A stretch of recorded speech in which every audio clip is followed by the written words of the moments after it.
for 1800 out of the past 2,000 years. In 1800 out of the past 2,000 years, the two largest economies of the world were always those of China and India. So it's only in the last 200 years that Europe took off and then North America took off. But the past 200 years of Western domination of world history have been an aberration. It's been abnormal. So what we are seeing in the 21st century is the exit of the abnormal and the return of the normal, where China, India, and the other Asian countries are once again emerging as the largest economies in the world. And this is by the way, this is all a result of the fact that for most of human history, Asian societies performed on par with European societies. We were on par. And then, of course, something magical happened in the West. They had the Renaissance, they had the Enlightenment, other developments, and the West leapt ahead of the rest of the world. And after leaping ahead, conquered the whole world. I mean, even this city, Beijing, 120 years ago was ravaged by forces from the West, with incredible treasures of Beijing destroyed by Western soldiers. That was Western power at its peak over 100 years ago, but that's the past. And now we're back. Asians are back. And Asians, as you know, make up the majority of the world's population, 55%. And if we perform on par, we will have the largest economies in the world. So that's one reason, it's a return to normal. But the other reason is that the Asian societies have also learned from the West how to succeed. And I actually wrote a whole book on it called The New Asian Hemisphere, and published in 2008 in the year of the Beijing Olympics, explaining how Asian societies have succeeded by, having understood, absorbed, and implemented 7 pillars of Western wisdom. Ideas like free market economics, mastery of science and technology, rule of law, So all these things we have learned and we are implementing. And something that is absolutely strange that is happening in the world today, which is again underreported, is that while the Asian societies are embracing some of the successful Western ideas, the West is walking away from its own successful ideas. Now, this is not an exaggeration, okay? Just to give you a simple, I mentioned how mastery of free market economics is why Asian societies are succeeding. And one thing the United States always used to say, I remember in the 1980s when I was in the United States, I spent almost a decade there. And they said, we must open up our economies, liberalize, sign free trade agreements. And the United States was pushing for free trade agreements in the 1980s. But today, the US Congress cannot pass a single free trade agreement. Free trade is dead in the US, and the world's largest free trade agreements are being signed here in East Asia. And in January 2022, the Regional Comprehensive Economic Partnership, launched by the 10 ASEAN countries, including China, Japan, South Korea, Australia, and New Zealand, took off. And that's an example of how things are changing, right? The world's largest free trade agreements should have been created in the West, but they can't. And now Asians are doing so. And this is, of course, true in many areas. For example, a very simple thing. When you come to China, what always stuns you is the infrastructure. Now, as you know, in theory, China is the number 2 power and United States is the number 1 power, right?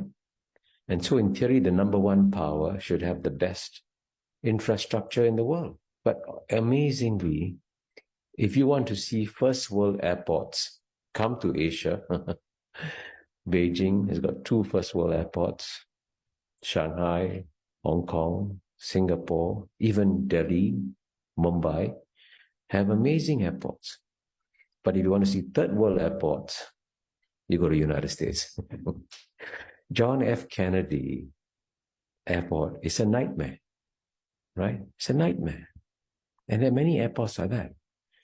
And even President Joe Biden has said, how is it that the United States of America, the most advanced country in the world, doesn't have a single airport in the top 25 airports in the world?